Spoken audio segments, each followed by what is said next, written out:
Hi guys! Another day, another video na naman tayo. So for today's video, tara, samahan nyo na naman nga akong gumawa nga nitong hardbound notepad. So matagal-tagal nga din yung huling gawa natin ng hardbound notepad. So ito nga, merong nag-order sa atin. Syempre, ayan, ginawa ko na. So ito na nga, habang naglalagay nga ako ng phototop, hindi pala naka-on yung video. Kaya ayan, doon na lang tayo sa hagod-hagod. So yung phototop na ginamit ko dito is glitter nga. Yung size naman ng ating chipboard, so 2mm yung kapal niya and 10.1 by 18.1 cm.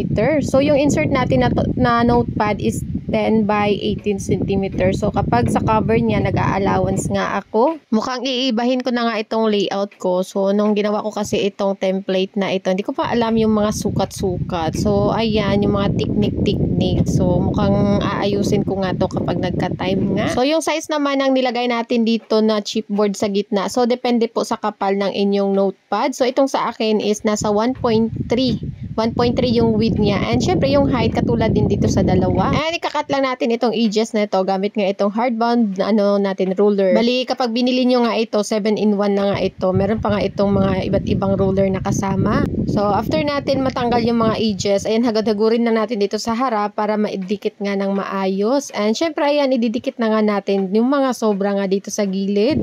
Ayan, disclaimer lang po. So, hindi po ako expert sa ganito. So, kung meron mang mali dito sa ginawa ko, so, feel free to comment naman. So, nagbabasa naman ako ng mga suggestion nga. So, after nga natin siya madikit, so, hardbound notepad nga ito. So, maglalagay nga tayo dito ng garter para nga meron nga siyang pang-lock at hindi madaling mag-open-open. So, gagamit lang tayo dito ng eyelet puncher para nga mabutasan. Medyo mahirap siya kasi makapal nga yung chipboard. Pero, ayan, carry boom boom naman. Char. After ko nga siyang mabutasan, so, ito maglalagay naman tayo dito ng eyelet.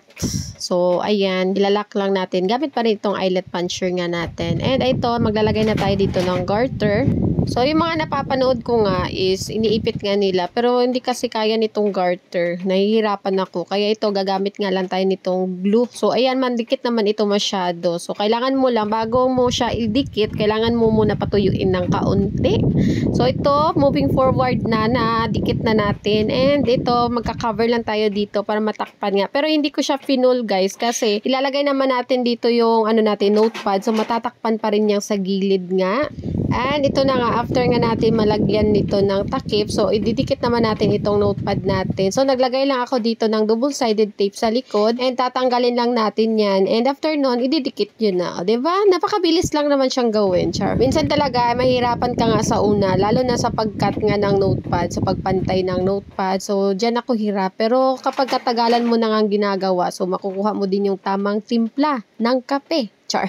So, ito na nga, fast forward, natapos na nga natin. O, diba, ang ganda, napakabongga, kumikinang-kinang pa. So, ayan, sa mga gustong mag-order, direct PM nyo lang ako. Yun lang muna for today's video. See you sa ating next video. Bye-bye!